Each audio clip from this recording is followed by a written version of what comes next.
menyampaikan salam terutama pula kita curahkan kepada Nabi Muhammad SAW. Baiklah, pada hari ini kita akan mempelajari tentang iman kepada malaikat-malaikat Allah serta makhluk gaib lainnya. Jadi pada hari ini Ibu akan mencek dulu ya kehadiran Anda semua. Apakah hari ini ada yang absen? Ada semua. Jadi karena kita hadir semua hari ini, semoga apa yang kita pelajari hari ini semoga bermanfaat untuk kita dan semoga dapat juga kita amalkan ya. Baiklah, hari ini kita akan belajar mengenai iman kepada malaikat Allah. Nah, siapa yang tahu dulu apa itu arti iman?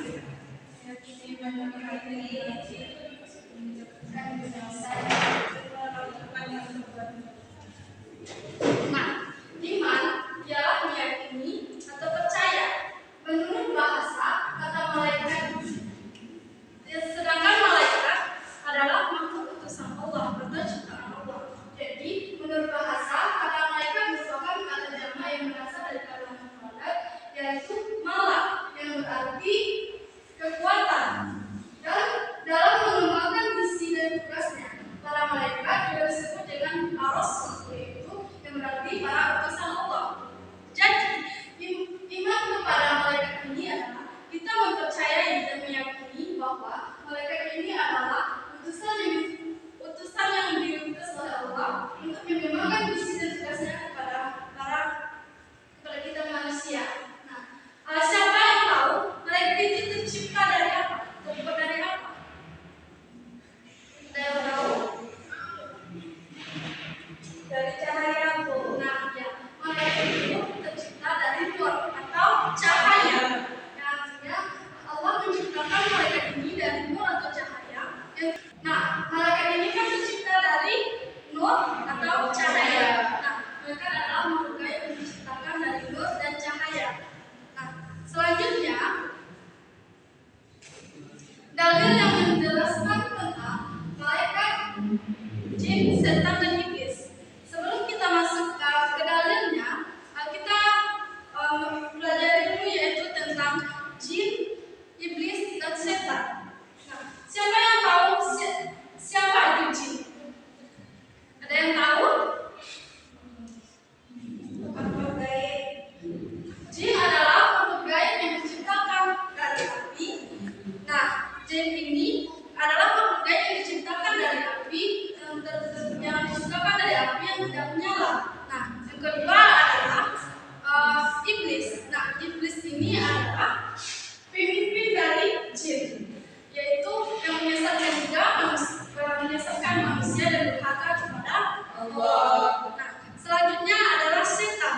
Nah, setan ini adalah jin yang menghasut atau menggoda manusia. Setiap jin belum tentu setan, tapi setiap setan adalah pasti jin. Nah, jadi jin ini yaitu jin tercipta. Jin ini ada dua. Siapa yang tahu jin itu terbagi dua? Jin yang muslim dan jin yang kafir. Nah, jin yang muslim ini adalah jin yang selalu taat dan patuh atas perintah Allah. Dia mau menuruti perintah Allah. Dan sedangkan jin yang kafir ini jin yang selalu membangkang perintah Allah. Contohnya, pada waktu itu Allah menyuruh jin ini untuk sujud kepada Nabi Adam, tetapi ia enggan dan dia tidak mau untuk sujud kepada Nabi Adam. Nah, sehingganya jin yang kafir ini jin yang tergolong yang sangat lemah, memiliki keangkuhan, kesombongan, yang selalu menggoda kita atau menggoda keimanan kita agar selalu menurut kepada mereka, selalu mengajak kita kepada keburukan dan enggan mengajak kita kepada kebaikan. Kita tersirat di hati kita ingin membuat kebaikan, tetapi jin ini selalu membuat kita selalu mengarahkan kepada keburukan. Nah, jadi ini adalah dalil tentang malaikat, jin, iblis, dan setan. Dalil tentang adanya malaikat itu Allah jelaskan dalam Quran surah Al-Hadisah ayat 30 yang artinya maka bersujudlah para malaikat itu bersama-sama. Yang artinya di sini dalam surah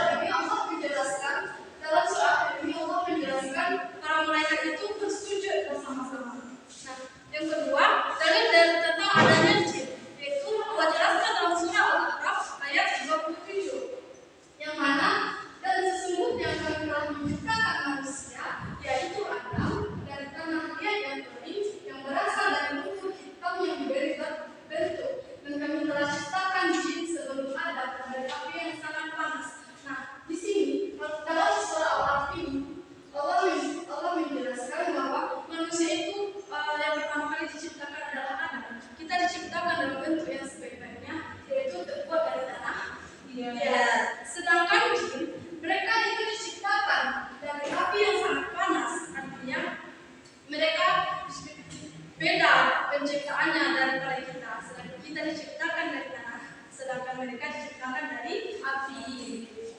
Nah, selanjutnya dalil tentang iblis dan setan, yaitu terdapat dalam Quran surah An-Nisa ayat 120 yang artinya setan itu memberikan janji-janji kepada mereka dan membangkitkan anak-anak kosong pada mereka. Padahal setan itu tidak dijanjikan kepada mereka selain dari kehidupan neraka. Artinya Allah menjelaskan dalam surat An-Nisa ini, iblis dan setan ini hanya menjanjikan kita tipu daya. Artinya mereka menjanjikan tipu daya neraka, yaitu omongan-omongan kosong. Padahal semuanya itu tidak ada.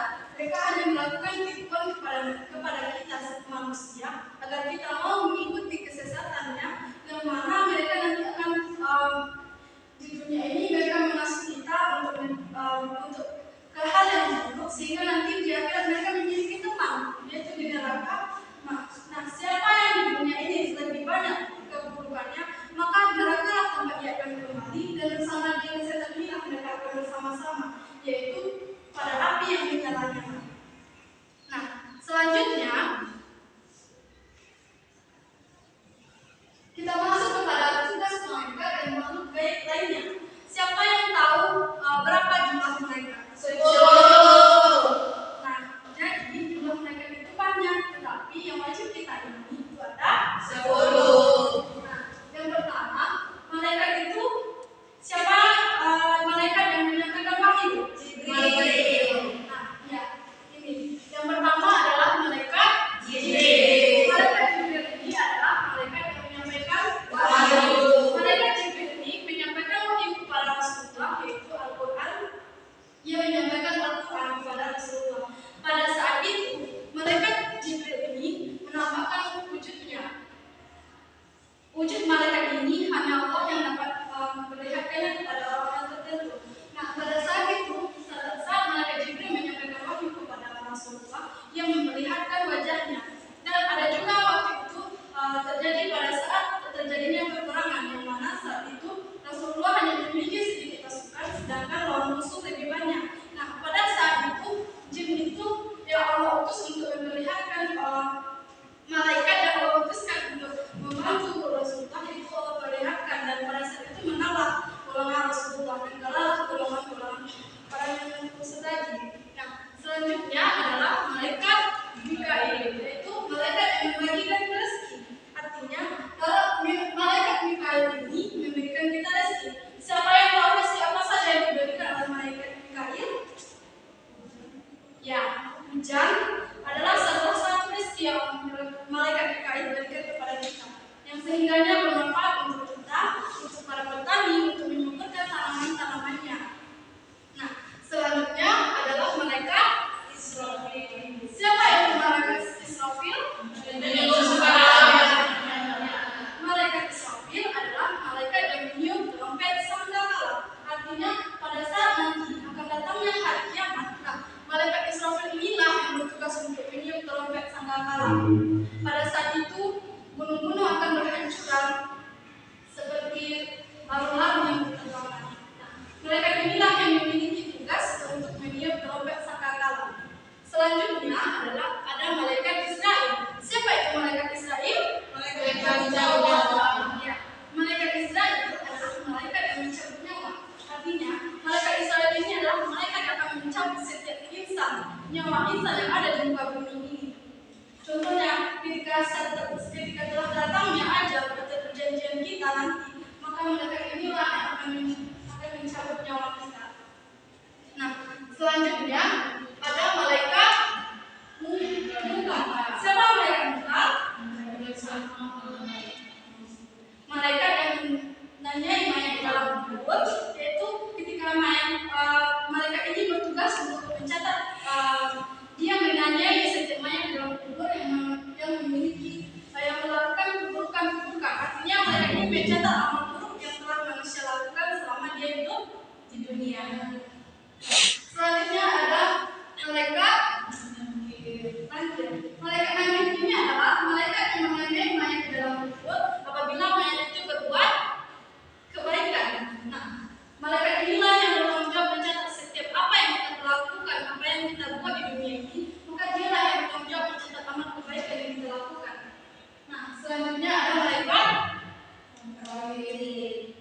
Sama halnya seperti malaikat tadi, malaikat yang rakib ini adalah malaikat yang mencatat setiap amal kebaikan manusia, baik itu sekecil zarah, setiap perbuatan baik yang kita lakukan, meskipun orang lain tidak melihatnya, tapi malaikat ini melihatnya.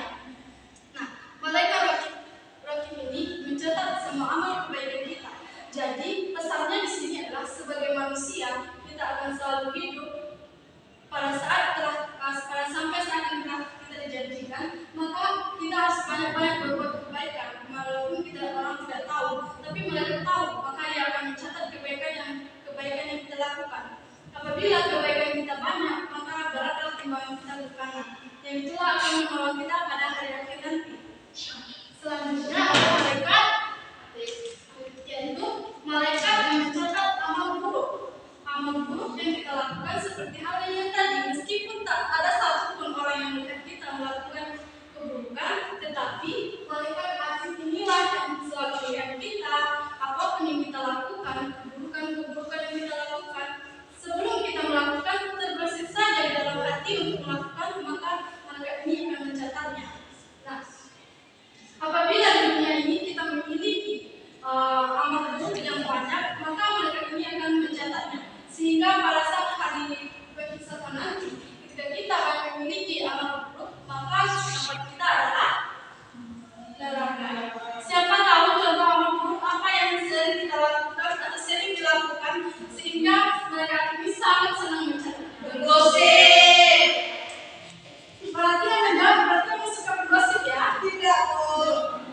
Jadi kalau misalkan dia suka bergosip, mulai sekarang kamu lagi ya. Ya, Bu.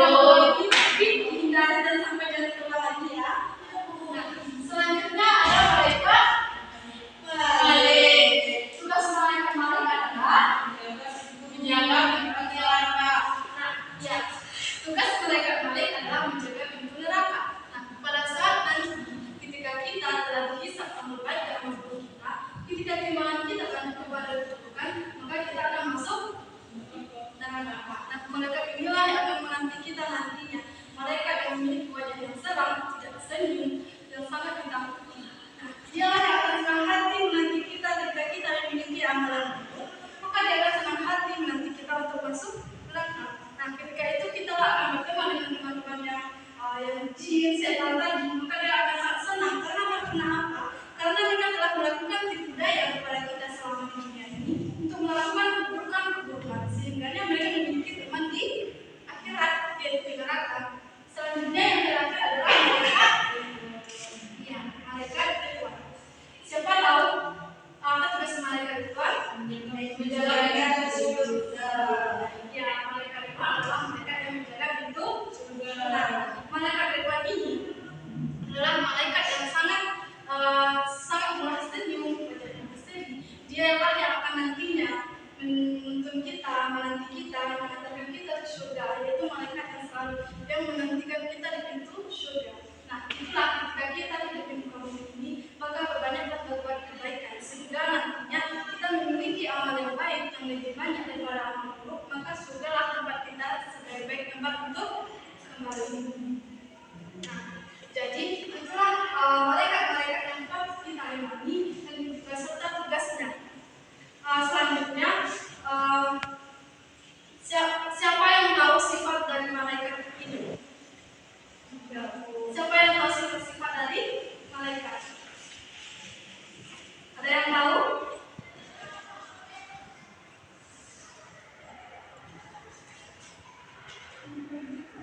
Ya, sifat jika tidak tahu itu pasti tahu ya. Sifat malaikat ini adalah selalu berdas di sepanjang hari, sepanjang waktu. Mereka selalu berdas kepada Allah. Dan mereka tidak makan dan tidak minum, mereka tidak memiliki hawa nafsu. Nah, jadi malaikat-malaikat ini adalah malaikat-malaikat yang dipilih Allah atau diutus Allah untuk yang patut untuk kita imani. Nah, jadi apakah ada pertanyaan dari anak itu? Apakah mengerti dan paham?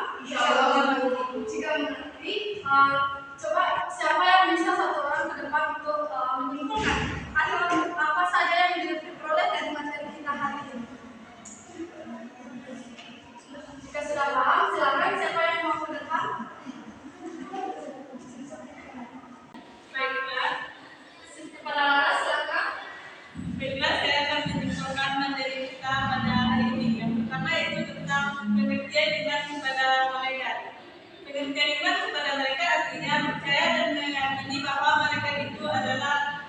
dari Allah. Yang kedua, tentang dalil malaikat, jin, iblis dan setan. Dalil tentang malaikat terdapat dalam Quran surat Al-Hijr ayat 30. Yang kedua, dalil tentang jin terdapat dalam surat Al-Araf ayat 27. Yang ketiga, dalil tentang iblis dan setan terdapat dalam Quran surat An-Nisa ayat 120. Yang selanjutnya yaitu tugas dan sifat Allah. Nama-nama malaikat dan tugasnya. Yang keempat, sifat-sifat malaikat. Sifat-sifat malaikat yang pertama yaitu selalu bertasbih siang dan malam. Yang kedua, suci. Yang ketiga, selalu takut dan taat kepada Allah. Yang keempat, tidak pernah bermaksiat dan selalu mengamalkan perintah Allah. Dan yang terakhir, mempunyai sifat malu. Itulah kesimpulan materi kita pada hari ini. Terima kasih kita ucapkan kepada Laras.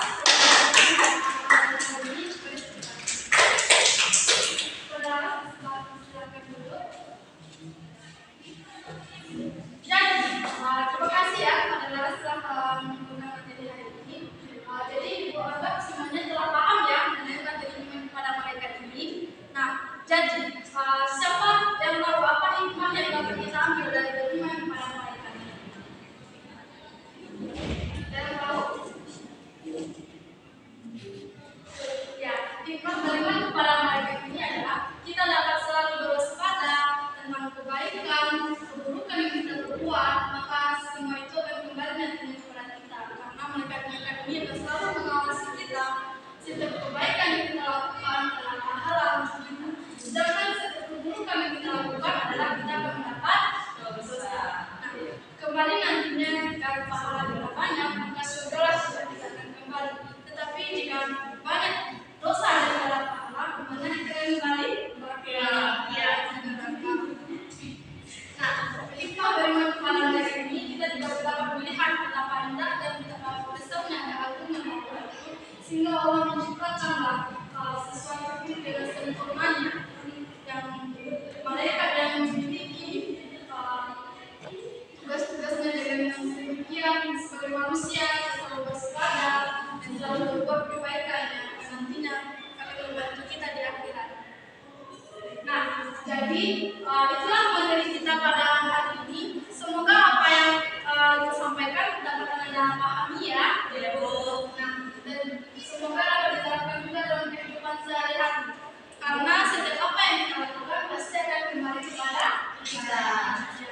Ketika kita melakukan kebaikan, ingat ya, walaupun kita melakukan kebaikan, tetapi kita orang lain tidak tahu, tapi percayalah ada malaikat yang telah mencatatnya. Nah, begitu juga dengan keburukan. Setiap keburukan yang kita lakukan ada juga malaikat yang mencatatnya. Jadi berhati-hati dan berwaspada. Nah, jadi untuk anak-anak yang suka berkunjung tadi dihilangkan ya kebiasaan burungnya.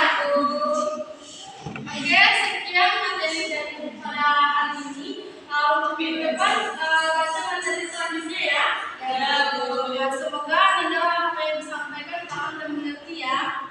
Baiklah, sekian materi dari Ibu pada kesempatan kali ini. Terlebih dan berkurangnya